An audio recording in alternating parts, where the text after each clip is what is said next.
लड़की को देखकर आते ही हमने मामा जी के कानों में डाल दिया, मामा जी हमें लड़की जंची नहीं, लड़की बहुत मोटी है। कहाँ तो आज लोग स्लिम ट्रिम लड़की पसंद करते हैं और कहाँ आप हमारे पल्ले इस मोटी को बांध रहे हैं। मामा जी के जरिए हमारी बात मम्मी पापा तक पहुंची तो उन्होंने कह दिया, ये तो हर लड़की में मीन मेक निकालता है, थोड़ी मोटी है तो क्या हुआ। सुनकर हमने तो माथा ही पीट लिया। कहाँ तो हम ऐश्वर्या जैसी स्लिम ट्रिम सुंदरी के सपने मन में संजोए थे और कहाँ ये टुनटुन गले पड़ रही थी। तभी हमारा लंगोटिया यार मोहन आधम का, उसे पता था कि आज हम लड़की देखने जाने वाले थे, अतः आते ही मामा जी से पूछने लगा, देख आए लड़की हमारे दोस्त के लिए, कैसी है हमारी होने वाली भाभी। अरे भाई खुशी मनाओ क्योंकि तुम्हारे दोस्त को BMW मिलने वाली है, कह मामा जी ने चुपके से आंख दबा दी। हम कान लगाए सब सुन रहे थे। मामा जी द्वारा आंख दबाने से अनभिज्ञ हम मन ही मन गुदगुदाए कि अच्छा हमें BMW मिलने वाली है।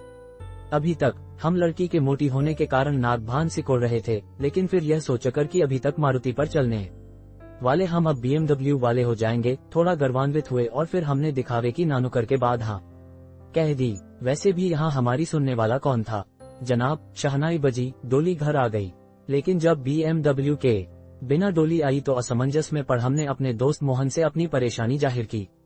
रमेश हंसा, फिर मामा जी से नजरें मिला हमारी श्रीमती जी की ओर इशारा कर बोला, यही तो है तुम्हारी BMW, नहीं समझे क्या। अरे पगले BMW का मतलब बहुत मोटी वाइफ, अब समझे क्या। अब्रीविएशन कितना कंफ्यूज करती है हमें, अब समझ आया। मजाक का पात्र बने सो अलग, हम इस सोच में थे कि BMW कार मिलेगी।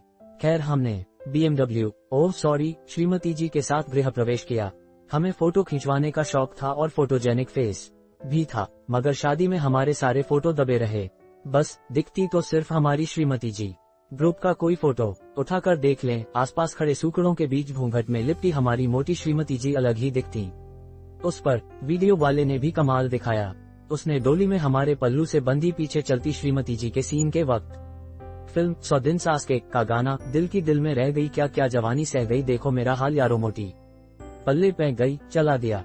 हनीमून पर मनाली पहुंचे तो होटल के स्वागतकर्ता ने हमारी खिल्ली उड़ाते हुए कहा, आप चिंता न करें, हमारे डबल बेड वाले रूम में व्यवस्था है कि एक सिंगल बेड अलग से जोड़ा जा सके। हम तो खिसिया कर रह गए, लेकिन श्रीमती जी ने रौद्र रूप दिखा दिया, बोली मजाक करते हो, खाते पीते घर की हूँ, फिर डबल बेड पर इतनी जगह तो बच ही जाएगी कि बगल में ये सो सकें, इन्हें जगह ही कितनी चाहिए।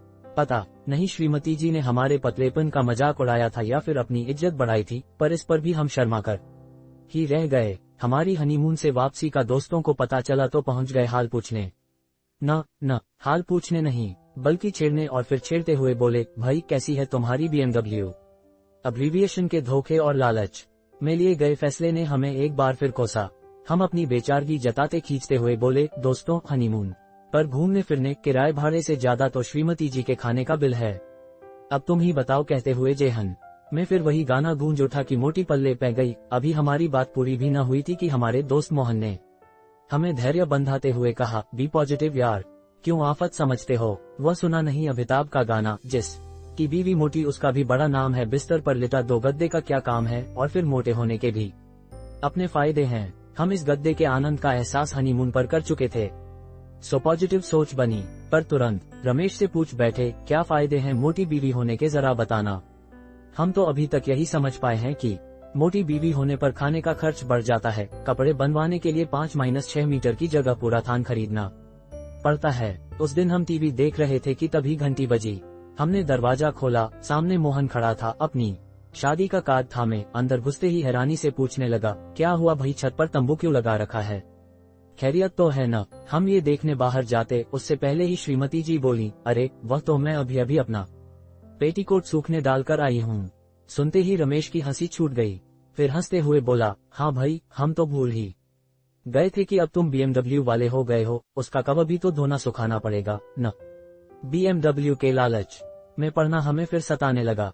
हमारी त्योरियां चढ़ गईं कि एक तो इतना बड़ा पेटीकोट, उस पर उसे तारों पर फैलाया भी ऐसे था कि सचमुच तंबू लग रहा था।